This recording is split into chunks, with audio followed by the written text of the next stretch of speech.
Ja, hallo und herzlich willkommen zurück zu Planescape Torment. Alright.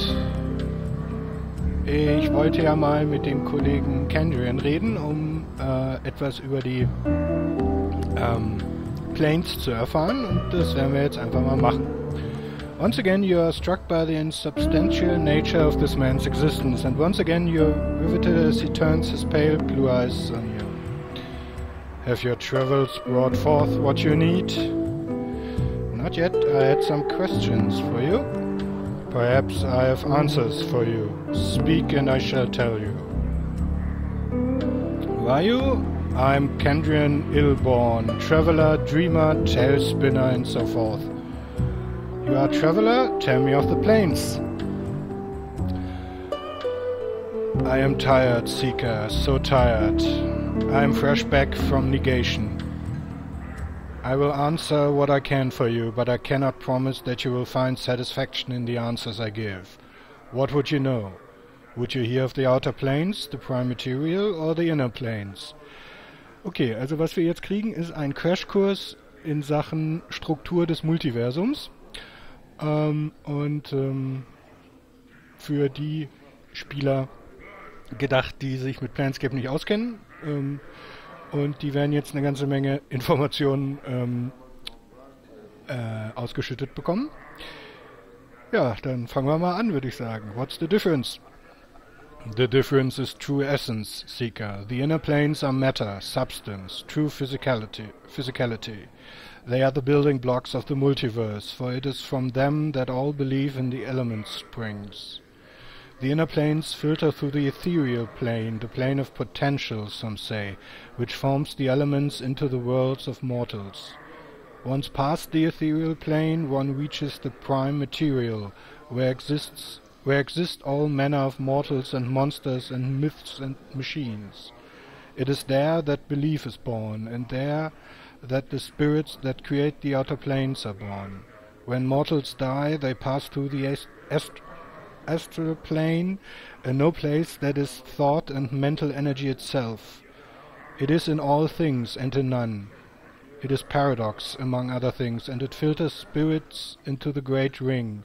Do you comprehend so far? Okay. I'm not sure.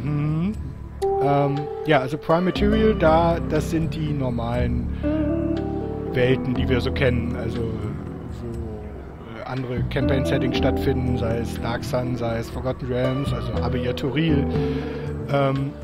Das sind alles Welten oder Kryn, Dragonlance, das sind alles Welten in der Prime Material Plane oder in den Prime Material Planes. Manche könnte auch sagen, es sind alles einzelne Universen.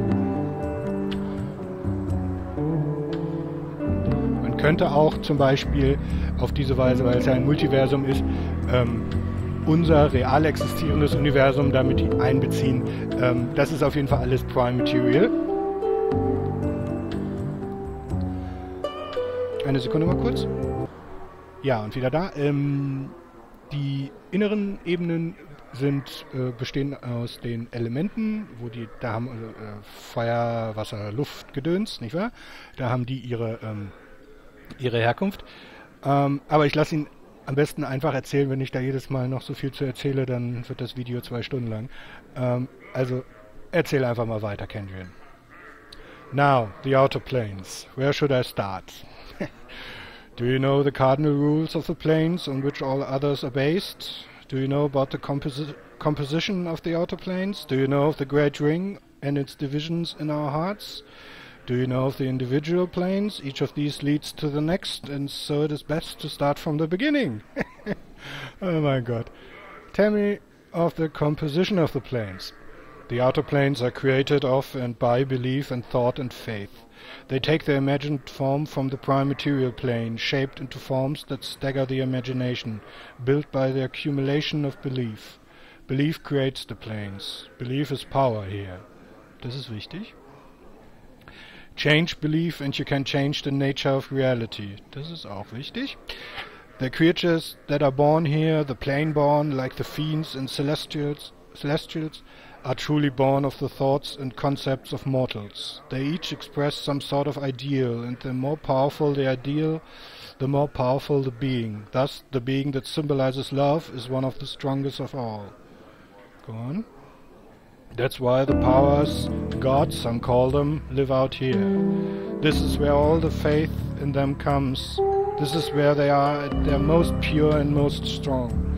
Their realms are extensions of their very beings, manifestations of their godly essence, all of it informed by belief. So the composition of the planes is belief. Yep.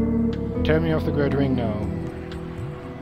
Among the loose unity of planewalkers, we conceive of the infinite outer planes as a ring surrounding the plane of ultimate neutrality, the Outlands.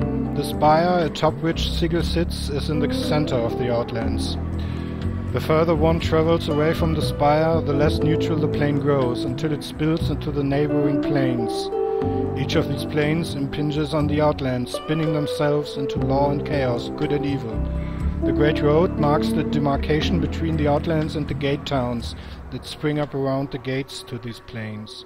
Beyond the gate towns lie the hinterlands, uncharted territory that is lost to history, that loses thought. Danger lies in the hinterlands. Ja, weiter geht's. The outer planes differ by morality, not substance. For you, we'll divide the planes into 3 sets. The upper planes of good, the lower planes of evil, and the boundary planes of neutrality. These are then divided further by law and chaos, with the Outlands in the middle. Which of these interest you? Also man muss das sich tatsächlich wie so ein Tortendiagramm vorstellen. Mit den einzelnen Ebenen, die dann die Kuchenstücke sind. Die Outlands sind die Oberfläche des Tortendiagramms sozusagen, die Oberseite. Und darauf wächst dann diese Spindel hervor, an dessen Spitze Sigil liegt. Ja, das ist ja alles ganz logisch, nicht wahr? Und wichtig ist halt, dass sich die in den einzelnen Ebenen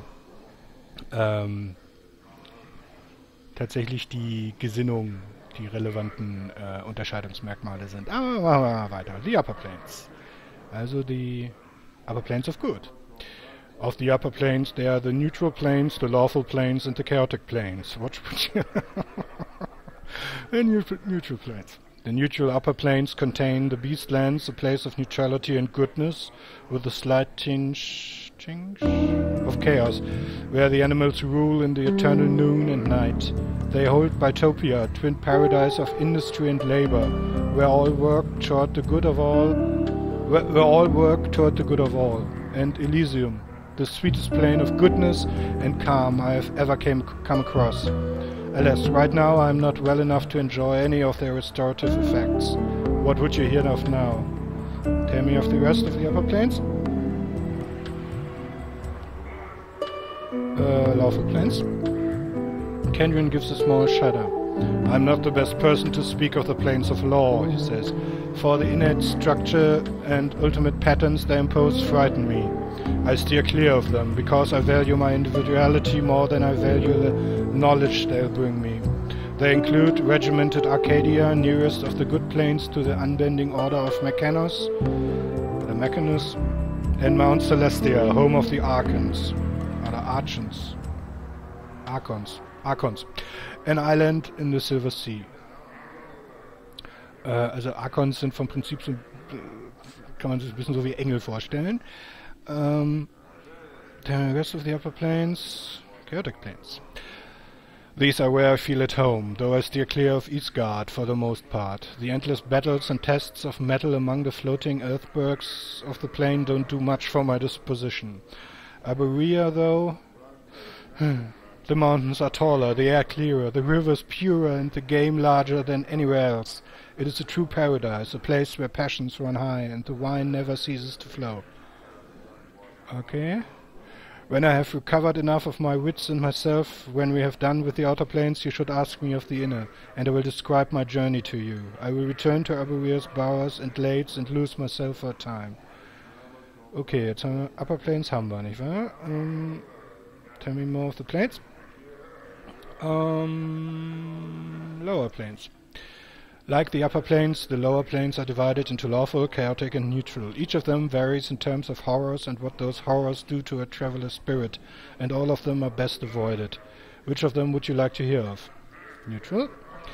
The neutral planes, eh? They are vile and barely understandable, and they are more insidious on their own than you could ever imagine. Take Gehenna, for example. 4 volcanoes in stages of dormancy floating in an infinite void, each of them somehow alive, and each of them wanting your soul by whatever means they can get it. Populated with Yugoloths, the worst of the fiends in my opinion, and you've got the place. The plane of ultimate evil, at least that's what they call it, is the Grey Waste, a no place that drains color from your body and spirit, stealing away even your apathy. And it's the site of the worst battlegrounds in the war down there. Don't get me started. Then you've got Kakiri, or Kakiri, on the chaotic side. Tell me about Kakiri? Kakiri is a poisonous, and its poisonous jungles, acid swarms, destructive waters, strung like a string of rotten pearls nested within one another. He pauses and looks at you carefully, again fixing you in place with his eyes. Remember this, Seeker. Kakiri is a prison, home to the Jireleths, one of the most dangerous types of fiends there is. The strength of the prison is the strength of the captor, as strong as the prisoner lets it be. Destroy the prison keeper and the body can escape the red prison. There's almost no other way out, not when the gates close themselves against you and watch you spin off into the vast space surrounding the orbs. Be wary of Kakiri, traveler, for its bonds can be greater than flesh.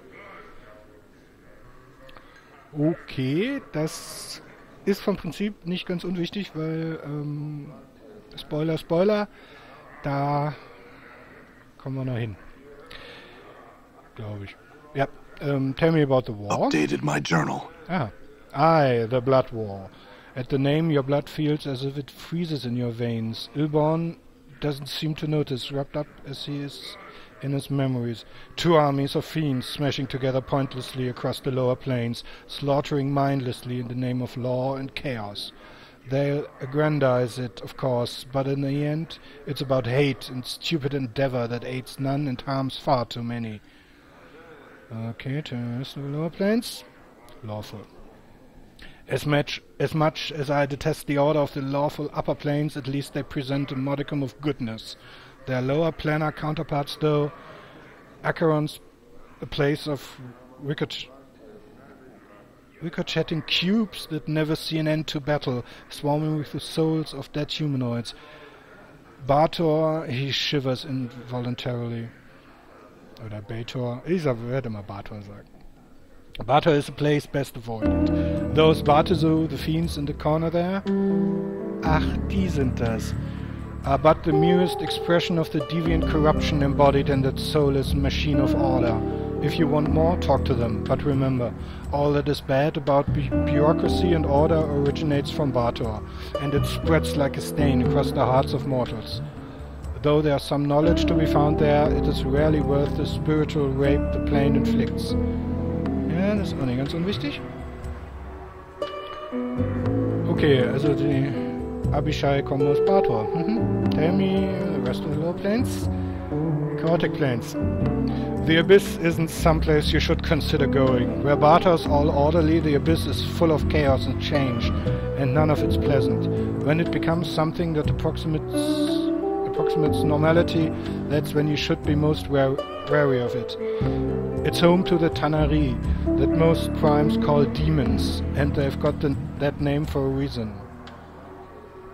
They're unpredictable and murderous, and the few you can trust are few and far between. Trust the Tanari, that's so lustig.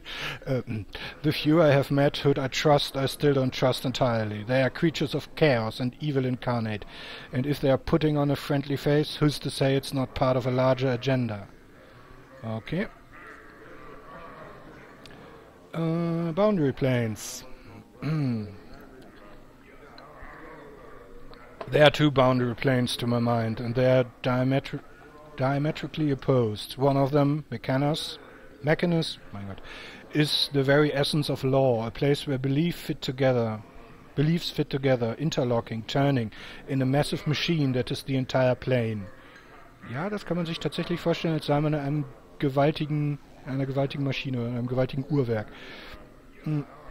Some folks would have it that the gears of Mechanus are the engine that drives the planes. The other plane is Limbo, a swirling morass of chaos that follows no rules, none. And just when a body thinks he's classified its behavior, it goes and changes on him. Or it doesn't. You just can't tell. I was in Limbo not too long ago. Okay, merken wir uns mal, dass er bei Neutrality Planes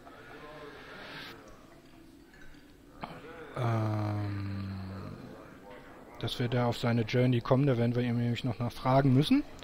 Aber erstmal machen wir die Volkshochschule weiter. Boundary Planes.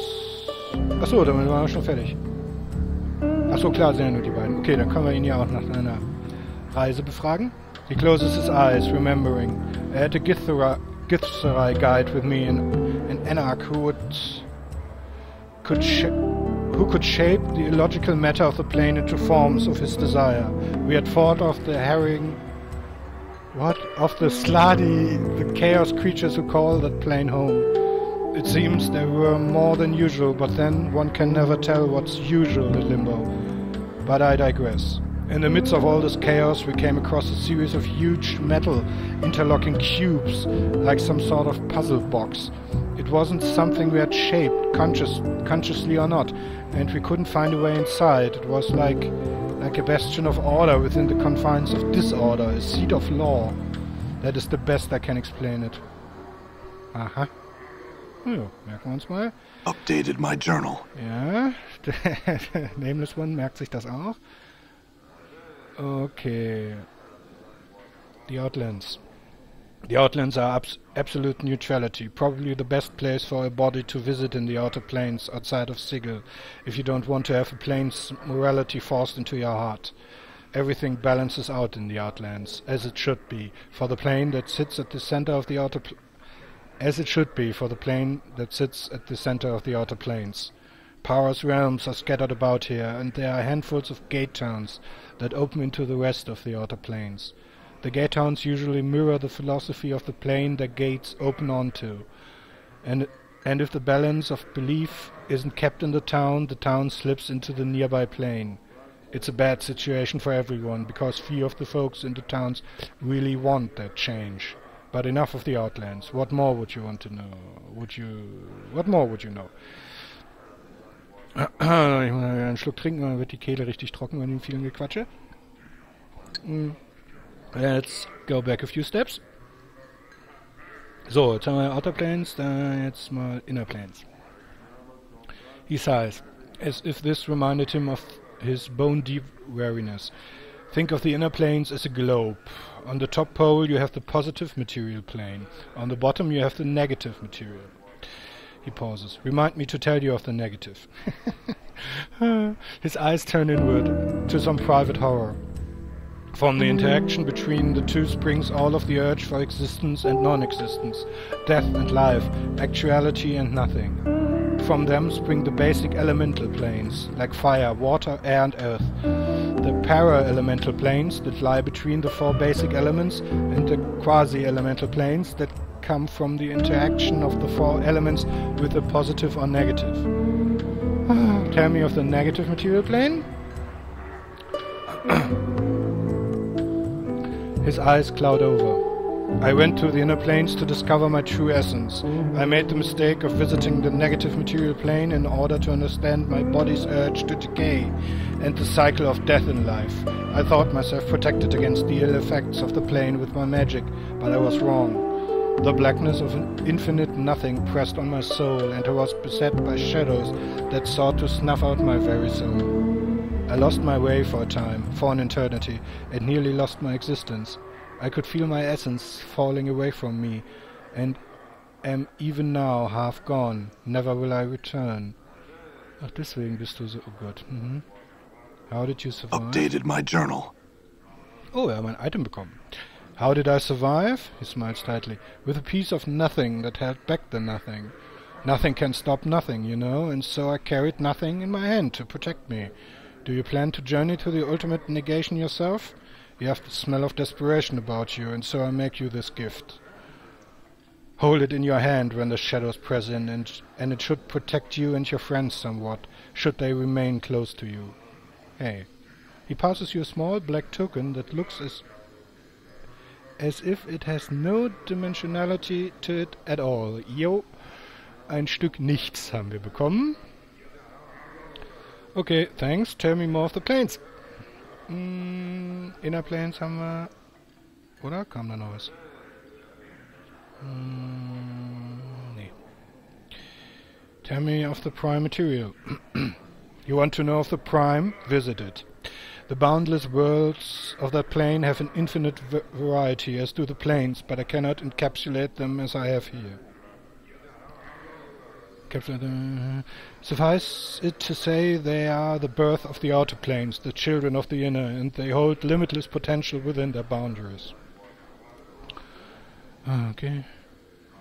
What did you mean when you mentioned negation before? Das haben wir ihn schon gefragt.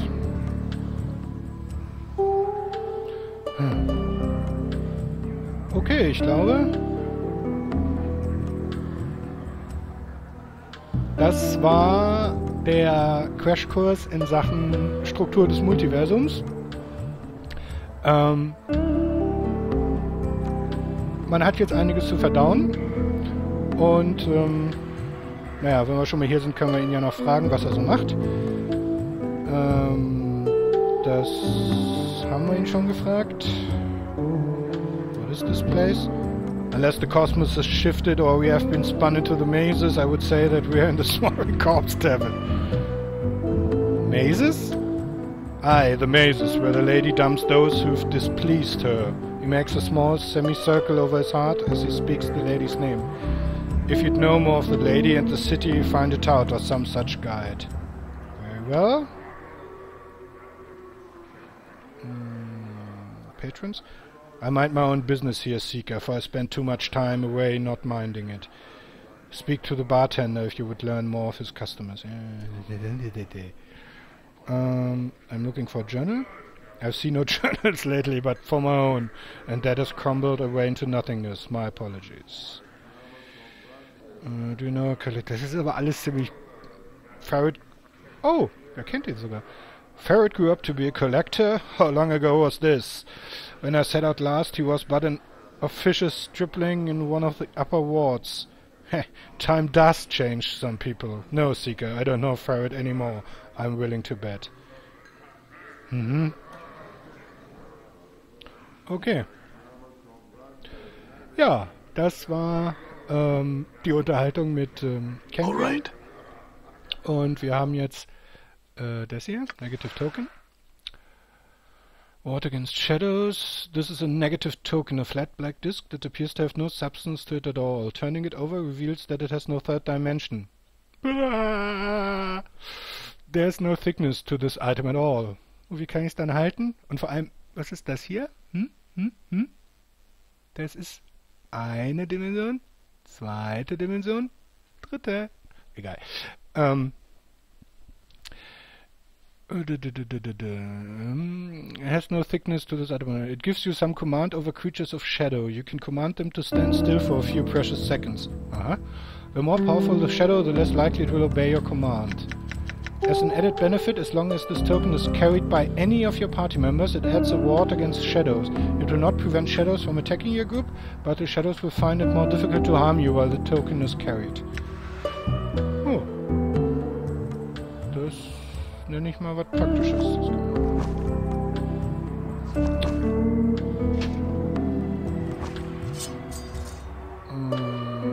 Okay. Ja, würde ich sagen, war's das mal für dieses Informationsvideo sozusagen. Und beim nächsten Mal machen wir dann fröhlich mit dem Spiel weiter. Also bis dahin. Tschüss.